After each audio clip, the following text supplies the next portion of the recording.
he disappears periodically. And you read things in the back pages of the newspaper and you go, is that Bobby? Because he's very low-key that way. But he's here to tell us of his journeys. It's good to see you back, Bobby. Why don't you join us and tell us some tales?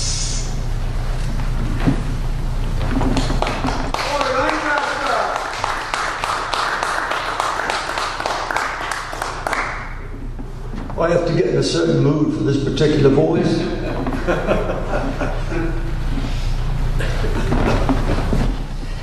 Whenever I take myself a bit too seriously, this voice clamours to be heard above the sombre chorus. The slapstick cockney voice of yours truly, Bobby Lancaster. In my house, when the topic of conversation turned to politics and the like, my father would always recite this little ditty, and it goes like this. Lawrence Hillary, captain in the artillery, failed geometry in high school and had a bit of a drinking problem too. He didn't know 45 degrees from 85 degrees. So the artillery shells, which should have landed precisely on the Germans, fell far short instead. Right on the heads of the kilted brigade, who, if they had known, would have skewered young Lawrence on a pike. But young Lawrence had a way of blaming others and neatly sidestepping around his own shortcomings. And he always looked the part. After the war, he ran for Parliament against a man far more suitable for the job, and won in a landslide with the ladies' vote, and all the ale on the house he later charged the government for. 20 years he snoozed in the House of Commons, his pudgy fingers folded atop his sizable gut. He seemed to epitomize the body legislator. When he died in the saddle in his four-poster bed, in the arms of Evelyn Winchester, the wife of the Prime Minister, the Queen placed on his head the honor of Sir Hillary.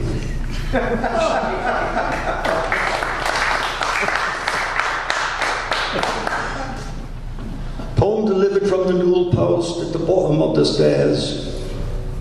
East London, United Kingdom, the world. Mom, they're in the sugar, Mom. Mom, did you hear me? They're in the sugar. But don't you worry, Mom. I've got a big surprise for these little buggers. A new spray, Mom, called the bomb. No, Mom, it's not harmful to higher forms of life like dogs and cats and human beings. It says right here on the label. But just in case, we'll give the rubber tree plant to Aunt Margaret. We'll cover the goldfish bowl with a tarpaulin. We'll take a holiday, we'll seal all the windows and doors, set the timer, take a holiday in Brighton, and come back and sweep up all the crispy little critters with a broom. Hell of a thing, Mom. Better living through chemistry, Mom.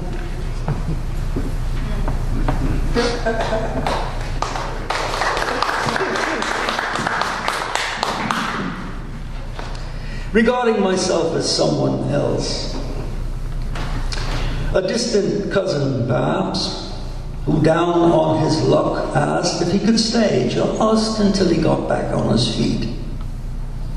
An ignorant eye, not suspect of his winning smile or how he averted his eyes when he used the word honestly, agreed. He stayed for years, and not so inconspicuously taken up the major portion of my waterbed. drinking all my best alcohol, raising bottles of the bonded stuff discourteously to his lips, rolling his own with my own last rolling papers.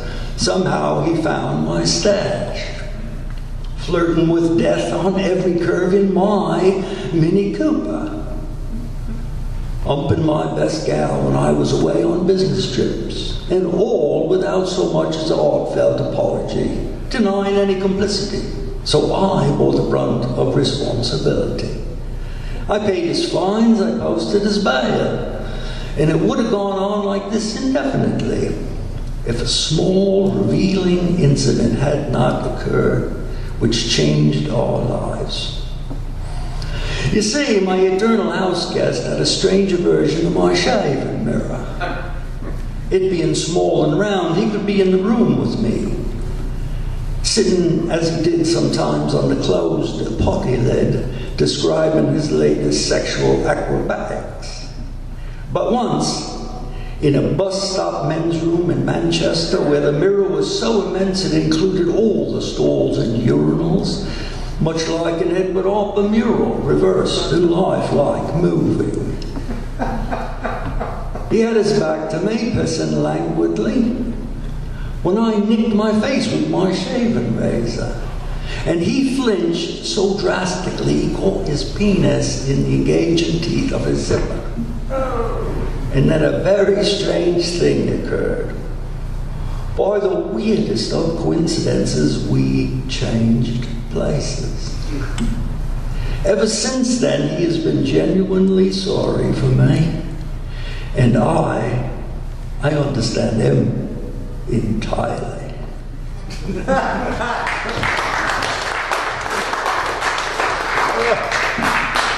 When I was just a wee lad, my mum served my brother and me alphabet soup. I suppose in a futile attempt to increase our anemic vocabulary. Which included then Stallone-like grunts and Schwarzenegger one-liners directed at all figures of authority. Well, I never could recognize any sensible words in the soup, so I made up my own vocabulary. The swollen letters form for Tinto. F-U-R-T-I-N-T-L. For Tinto. A fabulous multicolored coat, wore in the days of Cyrano, which could be removed from the shoulders with a flourish and placed over a puddle in a lady's path. For Tinto, F-U-R-T-I-N-T-O. And with certain of the pasta letters sink or swim in the salty tomato sea, Rufang appears. R-U-F-A-N-G. Rufang. A small, especially aggressive primate with sharp incisors, extinct except for an acre of Madagascar jungle, where they swing and thrive and make loud language sounds to each other while they wink their lascivious lemur eyes and twitch their prehensile tails. Rufang, R-U-F-A-N-G. And with nearly all the pasta letters gone, a article with nothing in front of it and nothing behind floats slowly in my spoon.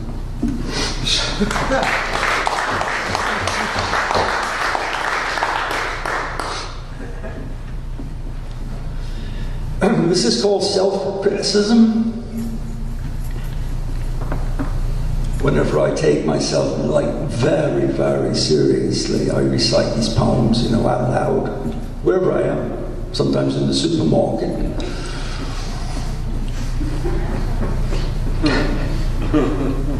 Oh, little poet of the dark straight jacket, regal in your chains, please don't ask me if I get it. if you leave your voice to linger at the end of lines a bit too pedantic in your stance, I might throw rotten fruit or hurl in my hat.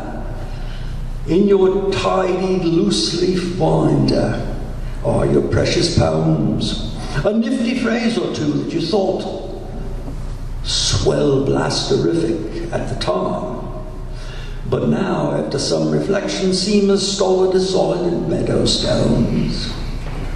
Break out of the fucking square you've drawn where your feet should go. Take up a serious subject like doubt or Chinese brush painting with your toes. Practice hitchhiking in the mirror. Throw away 1,000 pages of your best stuff. Grab your balls or your sweet honey pot. Show everyone your brilliant socks.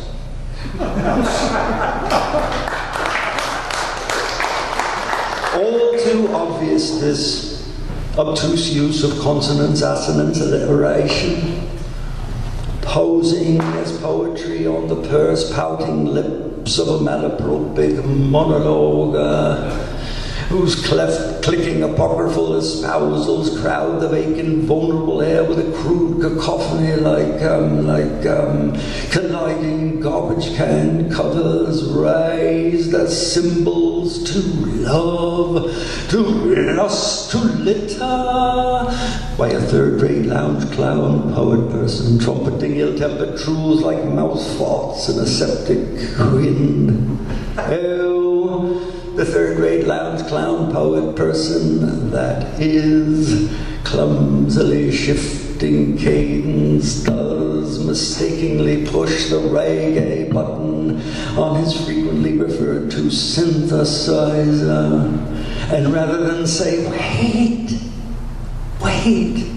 in hushed, wordless silence for some cloudy fragment of meaning, lost meaning to miraculously reappear from impossible beginnings as a floating veiled diva or a whirling ore ghost might choose to become suddenly breathtaking.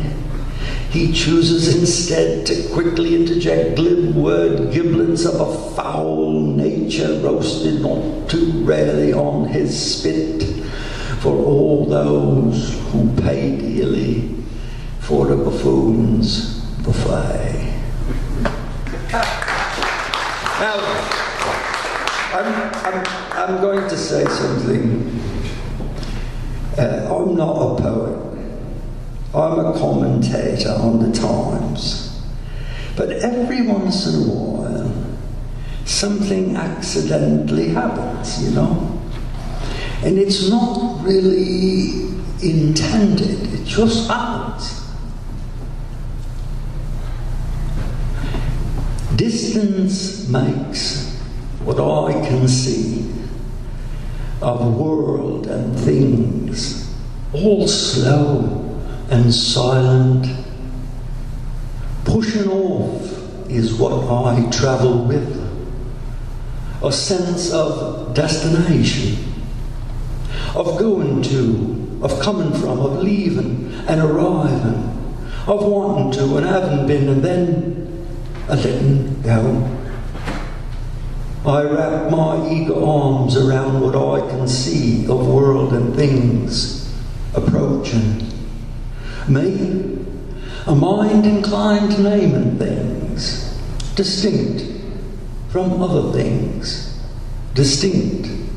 A rock in front of a tree in front of a cloud, and me and she is touching me, but I am still far away inside my self-subtle plan of maintenance, keeping who I think I am at least somewhat intact. But she, everything which is or ever will be, teaches me with her drug kiss that in between is where I live. In the flickering blind and blur of light, in the intricate overlapped fabric of sound. in the rush of feeling's crush against my yielding skin. Lost, without a thought, tripping lightly on a mystery, I cannot help but fall apart into the tiniest pieces. Thank you.